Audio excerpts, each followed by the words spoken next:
for the first term of a government in the Fourth Republic. Before the 2016 election, the MPP conducted a comprehensive survey on the development of Ghana. The survey revealed profound challenges. Notable amongst them was the large infrastructure deficit, the constant constraint on our development, their uneven distribution across the country, and the widespread disparity in the urban and rural development. This study informed our 2016 manifesto in the area of infrastructure. In line with the government's agenda to ensure inclusive and accelerated development, our focus has been to provide infrastructure for all. That has been the focus, infrastructure for all. Given that we and are our in the approach age of the fourth to infrastructure development in Ghana has been inevitable twofold. that we get on First, the to transitioning provide of the Ghanaian infrastructure economy for the infrastructure from low needs to of high the poor productivity and deprived level communities driven by at the micro digitization. level, like To enable water, us to do this, toilets, we have put in clinics, place the required electricity, soft markets, and so on. infrastructure. And The digital many markets, many infrastructure, governments which have in many ignored respects this may be even more historically. important than the physical Second, infrastructure our that we are approach is used to provide for the This has not broader received much infrastructure needs attention of the in our economy at the development process macro until level recently. to drive But today economic you have growth. seen libation Infrastructure being for poured all digitally. And I includes all amenities that people need in order to It tells you unleash the things to potentials come. for their growth in their to communities, accomplish our objective of constituencies, delivering and districts, infrastructure and for all, ultimately we improve have the used conditions some of the everyday following living. vehicles, It also amongst others, includes called the facilities ministries, and systems to departments, and support agencies, industrial the and district other and economic municipal activities. assemblies, the development Given that we are in the age under the of the Ministry fourth of Special industrial Development revolution, Initiatives. This is it is the inevitable ministry that that we is get on administering the 1 transitioning million of the one Ghanaian constituency economy initiative, from Zongo low to Development high Fund, productivity under the level Ministry for driven by Inner City and Zongo digitization. Development. To enable us Our do goal, this, we have ladies put and in gentlemen, place this the evening required is to share soft with you infrastructure, what we have the done digital within this infrastructure, broader which understanding in of many infrastructure. respects may be The even impact more on important households in the than the beneficiary physical communities, infrastructure districts, that we are regions, used to. and what they mean This has not in the received broader much context of our attention national in our development process until recently. Representation But is going today to you be have seen driven by libation data being poured on digitally. infrastructure, And I collected think from ministries, departments, agencies, it tells you of metropolitan, things to municipal and come. district assemblies. And So to accomplish enable our all objective Ghanaians, of delivering infrastructure for researchers, all, we have CSOs, used students, some of the following enable all vehicles, Ghanaians amongst to others. have Of course, the access ministries, to and departments, and interrogate the agencies, data the district we have and put municipal together. assemblies, We the have put development all this authorities data on a under the website. Ministry of Special Development We're going Initiatives. to This put is it on a the website ministry that is administering the 1 million one constituency initiative, Zongo Development Fund, under the Ministry for Inner City and Zongo Development. This is a novel Our goal, ladies and gentlemen, this evening is to share with you what we have done within this broader understanding of infrastructure, the impact on households in the beneficiary communities, districts, regions, and what they mean in the broader context of our national development. The presentation is going to be driven by data on infrastructure collected from ministries, departments, agencies, metropolitan, municipal, and district assemblies, and so to enable all Ghanaians, researchers, CSOs, students, to enable all Ghanaians have access to and interrogate the data that we have put together. We are putting all this data on a website. All that we are talking about, we are going to put it on a website known as the www.deliverytracker.gov.gh. That's the website address. This is a novelty. The infrastructure data, when you get to this website, can be obtained either by sector. So if you want infrastructure data, what we are doing in education, health, agriculture, you can find that, you can get that by that. Or if you want to go by region, I want to know what is happening in Oti, I want to know what is happening in Northeast, or Volta, or Ashanti. You can search by that as well. Or you can go by district. I want to know what is happening in my district. So if I go to Nandom, I can tell what is happening. All right? I go to Sekendi, Takrady, I can tell from this website what government is doing. I would like to note, as the name implies, accountability in governance. It will also enable government monitor all infrastructure projects to ensure that uncompleted projects are prioritized in the process of capital budgeting. The portal is a living portal, so it is going to be regularly updated. As far as we know, Ghana is the only country in Africa that has implemented this publicly accessible delivery tracker for its infrastructure projects. No other country has done so. I would like to note that we have not applied standardized units for counting the projects. For example, you may have one project that constructs 120 units of apartments. That will be one project. There will be another project that is constructing 25 units of apartments. That is also one project. Right? We have not tried to standardize those units. They will be counted as two projects. But what we want people to focus on is the particular projects and their details so that we can monitor how these projects are being delivered. It's not just the count alone. The process of adding pictures and digital addresses to all these projects is ongoing. I will demonstrate the use of this portal later on in this talk.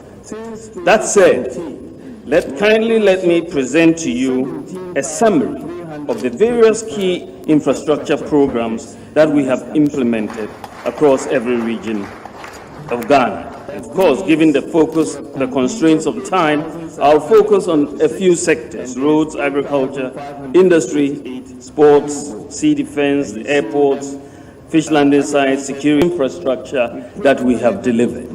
And it's this, you can see the amount of work that is going on. Since 2017, we have initiated 17,334 infrastructure projects in this country. Of these, we have completed 8,746, and there's 8,588 ongoing.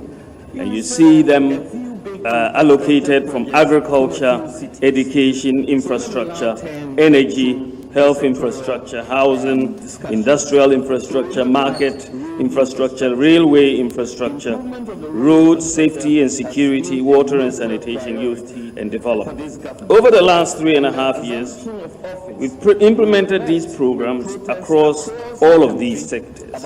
And all of these 17,334 projects are individually captured in the database. So you can see each of them when you look at this. This is consistent with our strategic orientation to ensure the development of a broad-based, wide-scale infrastructure taking place in every district across the country, instead of a few big infrastructure projects in a few cities. So let me now turn to the sectoral discussions. So we look at road infrastructure. Improvement of the road infrastructure has been a major priority for this government. On the assumption of office, we were met with protests across the country about the poor state of the road network. I'm sure all of you are aware of all those protests people had across the country. We have implemented several initiatives to improve the road network in the country and to enhance economic activities of citizens, to improve access to living conditions of our people. And this year, the president has dubbed it the Year of Roads. In fact, if you look at the road projects, the road sector, we are implementing 1,927 road projects. We've completed 1,307 and 620 are ongoing. If you look at bridges, you see that the Bailey steel and concrete bridges, we have 79 that we are constructing. We have completed 46 bridges, and you saw the ones in Garu and so on being shown in the video. We are also ongoing, 33 bridges are ongoing. 44 cocoa roads are ongoing, 216 feeder roads, completed 138. Footbridges, 135 are being constructed. We've completed 170 of footbridges. So there's been a lot of road construction taking place across the country. In the urban areas, we've got 589 kilometers of asphaltic overlay and rehabilitating 143 kilometers, reconstructing 97 kilometers. We are also constructing 4 state-of-the-art interchanges. We have the Tema interchange, where the loan, the salt cutting, and the completion were executed by this government. We have the Tamale interchange under the Sino-Hydro program. This is the first ever interchange in the 5 northern regions of Ghana, and it's at 44% completion. Then we have the Pokwasi interchange. This is a 4-tier interchange in West Africa. It's the first 4-tier interchange in West Africa. The first. That's the Pokwasi interchange.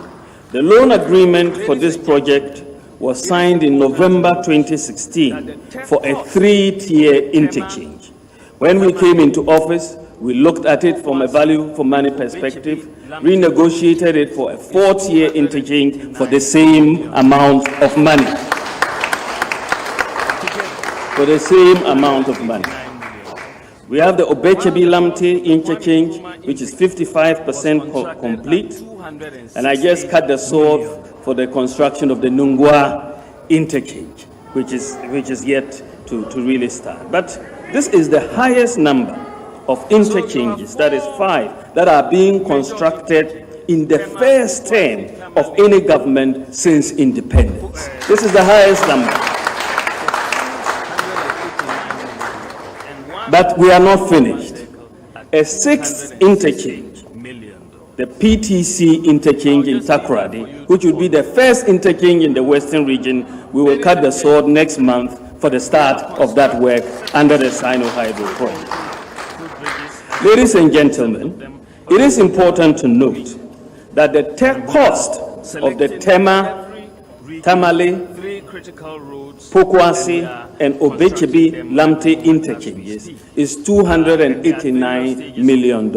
4 interchanges. Together, $289 million. While the cost of the Kwame Nkrumah interchange was contracted at $260 million.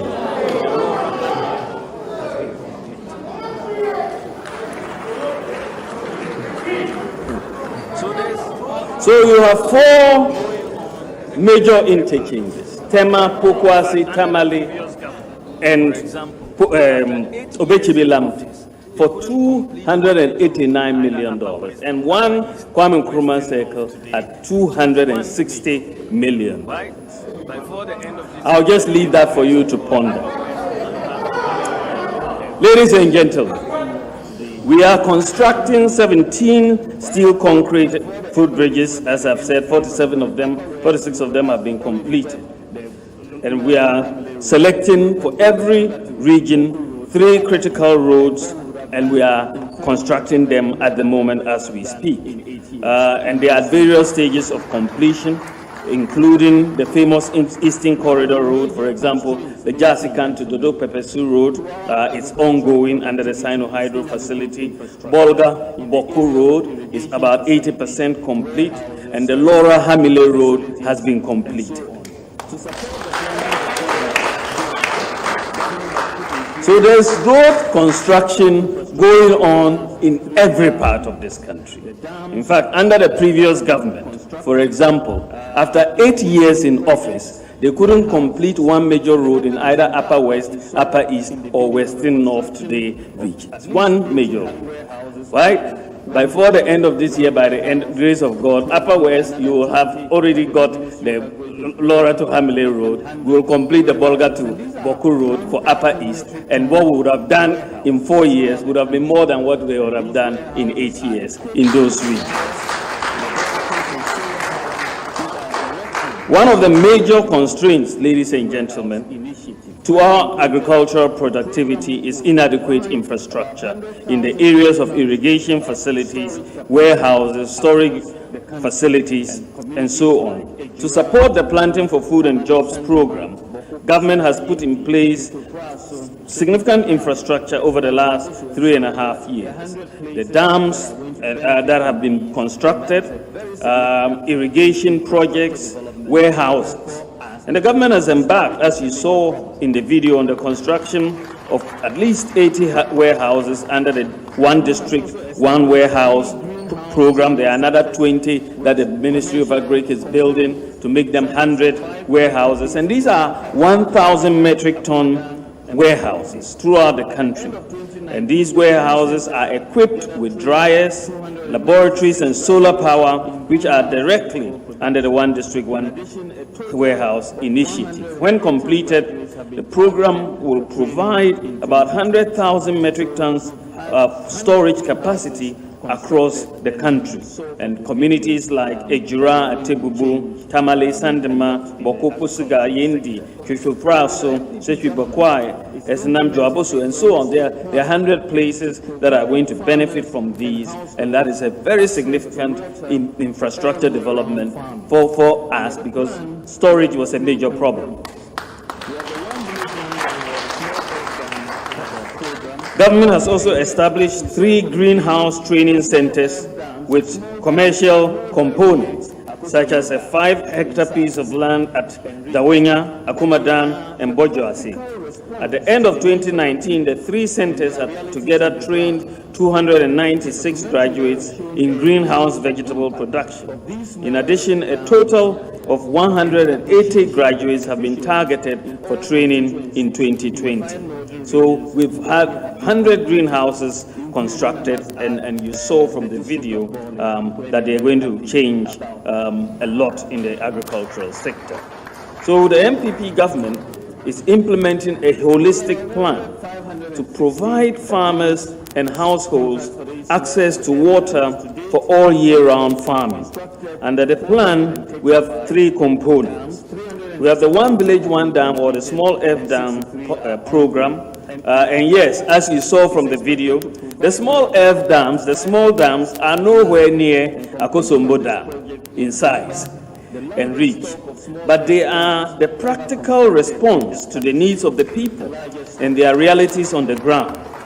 The documentary that was shown earlier shows the impact of these small F dams and the appreciation of the beneficiaries in all constituencies in the 5 northern regions where they have been completed, including, I must add, the district of Bole, where they are very happy about.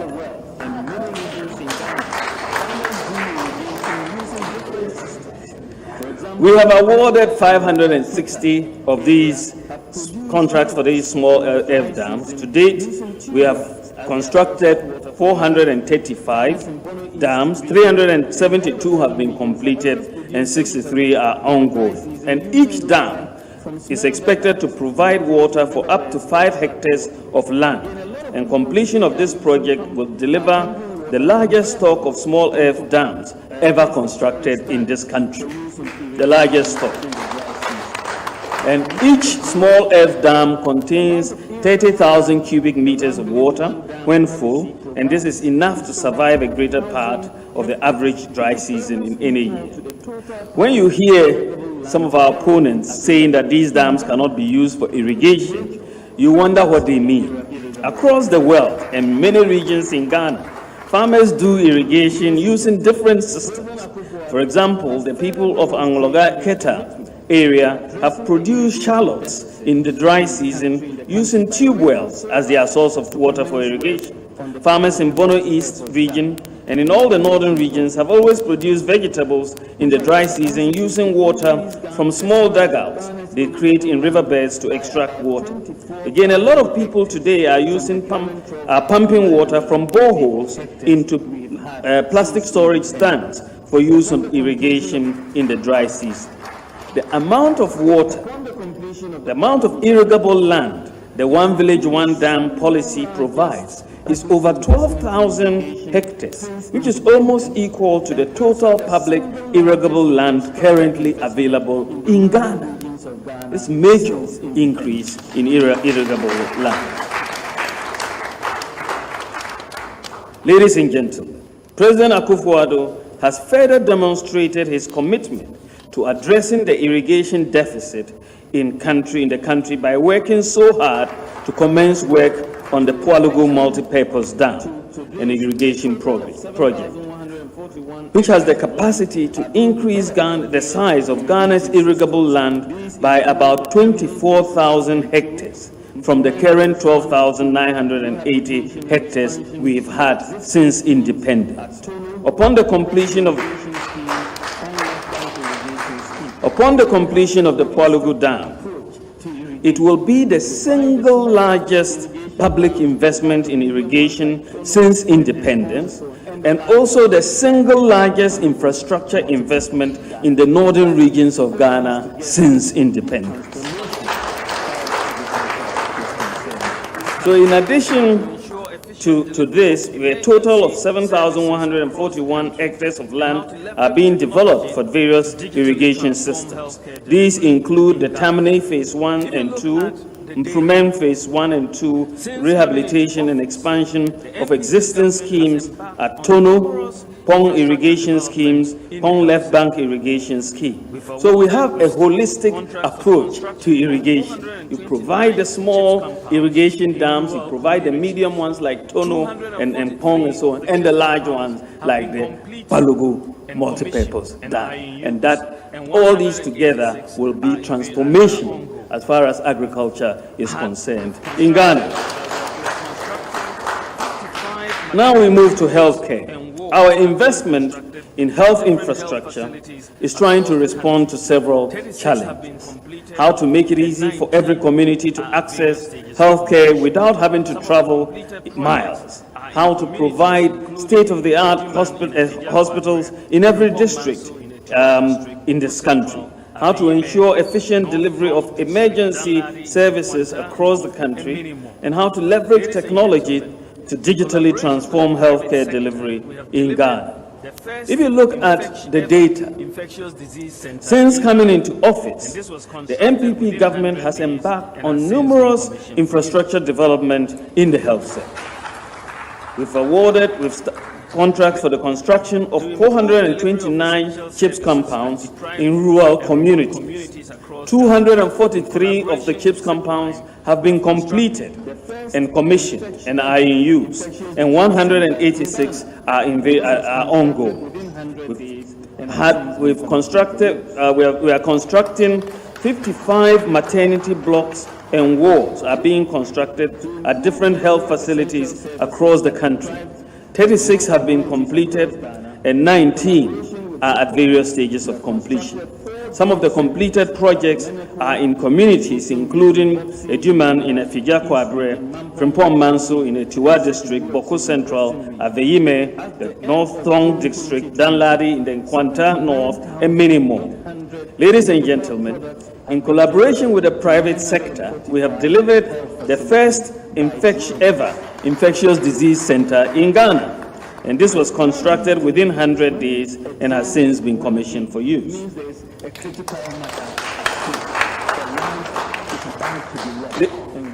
To improve delivery of essential services at deprived and remote communities across Ghana, in collaboration with Zipline, we have constructed 4 drone centers at Omeneko in the eastern region, Vopsi in the northeast region, Mampong in Ashanti, and Sefiwiosu in the western region. At the end of June 2020, 79,800 medical products have been delivered to 945 health facilities by drones. And all these deliveries, when a drone is called in, it means there is a critical matter at stake. A life is about to be lost, and we need the blood urgently. We need the snake venom serum urgently, or we need the drip urgently. When you call in, so all these 79,800 products, you can really think of it as lives that are being saved, and that is the impact of this drone project. And in addition, it has delivered over 2,500 COVID-19 samples to testing centers in Accra and Kumasi. As you know, as part of our health infrastructure, we have equipped the National Ambulance Service. At the time the MPP came into government, the National Ambulance Service had 55 semi-functional ambulances in the country. Semi-functional, I'm being a little generous. State-of-the-art ambulances have been procured. And these 55 semi-functional ambulances were serving over 30 million people, which translates into a ratio of 1 ambulance for 550,000 people. An attempt by the previous government to procure 70 ambulances resulted in the shipment of 30 Sprinter buses without equipment into the country. Now, not to 1 ambulance to 98,000. surprised get to And hospital this is a on very commitment. significant improvement, and we will work, of course, to do more. Ladies and gentlemen, contrary to propaganda, in addition to what we have done, that we have shown you in the data, in addition to that, we have shown you in the data. In addition to that, projects that we have also completed several health projects that we inherited from the previous government. Out of 30 infrastructure projects that we inherited from the previous government in the health sector, we have completed 16 of them, including 10 polyclinics, 2 district hospitals. There's also ongoing construction of another 9 district hospitals. So if you look at what we have completed, the polyclinic at BCRC, at Gomwa, the Worompong, Ekumfi, Nuakwa, Birwa, the polyclinic at Esi Sunkwa, Bimpong Eja, and then Gomwa as well, Jamera, Mankron, Akomfodi, and all of these have been completed. We completed the upgrading, the ongoing upgrading of the Tamale Teaching Hospital. We completed the ongoing construction of the offices of the Ministry for Health and Regulatory Bodies. We completed the Ga East Municipal Hospital. When we came, it wasn't quite completed. We completed, and so on. So we have the data to show very clearly, and therefore it cannot be the case that we abandon projects that we inherited. It's in our interest to complete. We are continuing and going to complete the rest. So we've completed 16 out of 30, and we are continuing and going to complete the rest. Ladies and gentlemen, I now turn to water and sanitation. The government's Water for All agenda meant to accelerate the provision of adequate, safe, and affordable water in rural and urban communities. That's what it's meant to do. It is estimated that the current interventions that we are making will bring water to the doorsteps of an additional 5 million people and put us in pole position to meeting our SDG target for water by 2030. And water related and sanitation projects that we have undertaken include boreholes, mechanized water systems and solar-powered small water systems, small town water systems, water extension projects, and toilet facilities.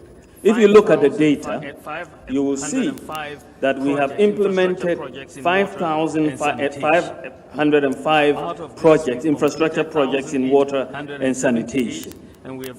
Out of this, we've completed 1,878, and we have ongoing 3,627. May be enlightening. Now, some of the specifics in terms of what we have done may be enlightening.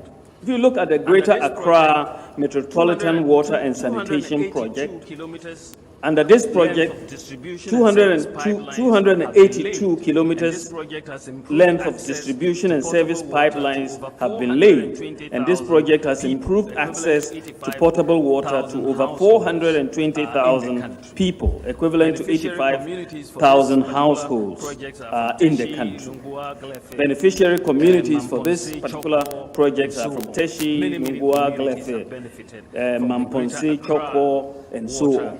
Many communities have benefited from the Greater Accra Water and Metropolitan Water and Sanitation Project. You have the Upper East Water Supply Project, which is which is ongoing, 59% complete, which is serving about 180,000 people. And beneficiary communities include Bolgatanga, Navrongo, Bongo, Zoarungu, Gia, Paga, and its environment. And this is very important. You have the Sustainable Rural Water Supply Project, and under this Sustainable Rural Water Supply Project, 23 small town water systems and 280 boreholes are under construction in 11 regions in the country.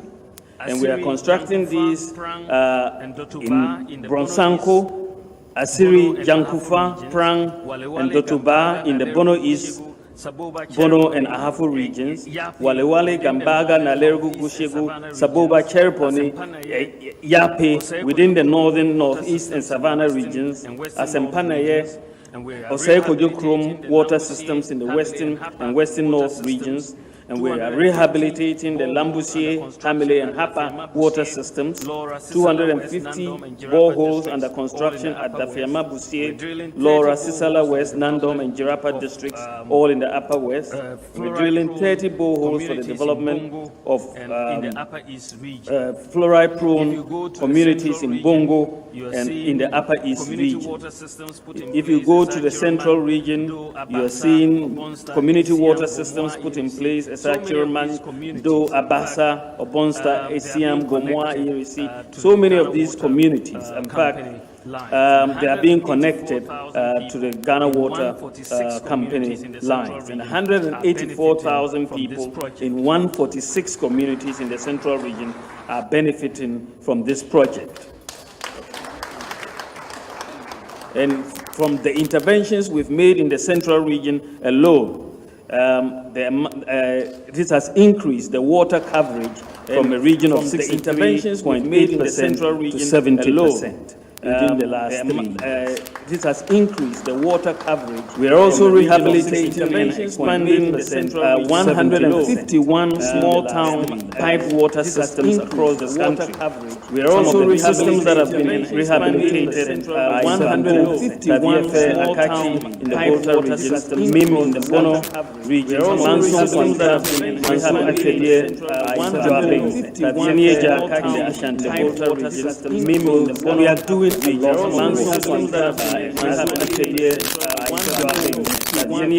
of the toilets in the data that we have just seen, we are doing indicated toilets that have been built under the one constituency 1 million project that the development authority are doing. That is not the end of the story. The Ministry of Sanitation and Water Resources Development Authority the implementation. That is not the end. Under the government's toilets Ministry of Sanitation and Water Resources, and given that the data was received widely, ended all of that. That is not the end. Under the government's toilets, we have about 6 projects. Given that the data under the toilets for all policies. The Greater Accra Metropolitan Water and Sanitation Project, where we have built under the 28,485 households Metropolitan Water and Sanitation Project. Then you have the Sustainable Rural Water and Sanitation Project, where 12,972 toilets. Then you have the Sustainable ongoing construction of 5,000 under the Greater Accra Sustainable Sanitation and Livelihood Improvement project, the Gaslit project, ongoing construction are being built. Under the government of Ghana Household Toilet Program, building 1,900 toilets. Gaslit, rural sanitation model and strategy being built. 40,340 toilets, 73,900 toilets. And then under the urban sanitation pilot project, 21,350 toilets. So under the toilets for all folk, under urban sanitation 9,000 households, 21,000 constructed, benefiting 856,000 people. This is quite remarkable. 21,000 benefiting 856. If you look at the population, this is the population with access to toilet facilities has increased from 14% in 2017 to 21% by 2019. Toilet facilities. And because of all of this investment that has been made in 2017 in the toilet infrastructure, 5,498 communities have been declared open defecation free. 5,409. This is very remarkable. And yesterday the minister for open defecation, sanitation and water resources, 5,470 market-related infrastructure, including market complexes and rural markets, which come with storage facilities, mechanized support, and other ancillary facilities, including market complexes, market sheds, and which are lockable market storage facilities, also being mechanized. So far, 276 of these market infrastructure have been completed, while 194 are at different stages also being mechanized. So far, these come with 276 of these market some of the beneficiary communities, while the market infrastructure different stages are in Salayele, Salagano constituency, Asumara, some of the beneficiary communities, German market infrastructure, and many. In addition, construction has started on the first phase works of the redevelopment of the Mokesim market complex and the Tome market, and both projects are expected to be completed in 2021. Now I come to industry, and ladies and gentlemen, under the One District Project Factory expected to be completed, 183 companies are currently benefiting from the One District One Factory. Ladies and gentlemen, under the out of which 61 are existing companies. The 1D1F doesn't currently benefit from the one existing company, and you need a capital out of which 61 can benefit from the incentives of the 1D doesn't currently. So don't say that, oh, I know this company, existing company, and you need a capital out of which it cannot count. No, if it has come for benefit through the 1D1, it will be count. Don't say that. So out of the 180, 61 are existing companies. If it has come for benefit, while 121 are new companies. So today, 48 of the existing company projects have been completed and are operational. Of the 122 new companies, 28 are completed, whilst 31 are at various stages of completion. In addition, 58 of the 122 new companies, 1D1F projects have completed, whilst 31 are at various stages of completion. In addition, 58 of the 122 new companies, 1D1F projects have completed, whilst 31 are at various stages of completion. In addition, 58 of the 122 new companies, 1D1F projects have completed, whilst 31 are at various stages of completion. In addition, 58 of the 122 new companies, 1D1F projects have completed, whilst 31 are at various stages of completion. In addition, 58 of the 122 new companies, 1D1F projects have completed processing factories with financing from the African Development Bank, and these are under construction. Commercial product, the 1D1F program. The German car manufacturer Volkswagen has opened a car assembly plant in Ghana as we speak. And these are the 1D1F programs. the German car manufacturer. So the process of industrialization, the car assembly framework that we've adopted is yielding a lot of funding, and all of this infrastructure. German car manufacturer. So the process of industrialization, as a result of the government incentives, is yielding a lot of funding. Houses, ladies and gentlemen, in the area of housing, the focus has been on the provision of housing for public and civil servants, such as teachers and nurses, housing, the security services,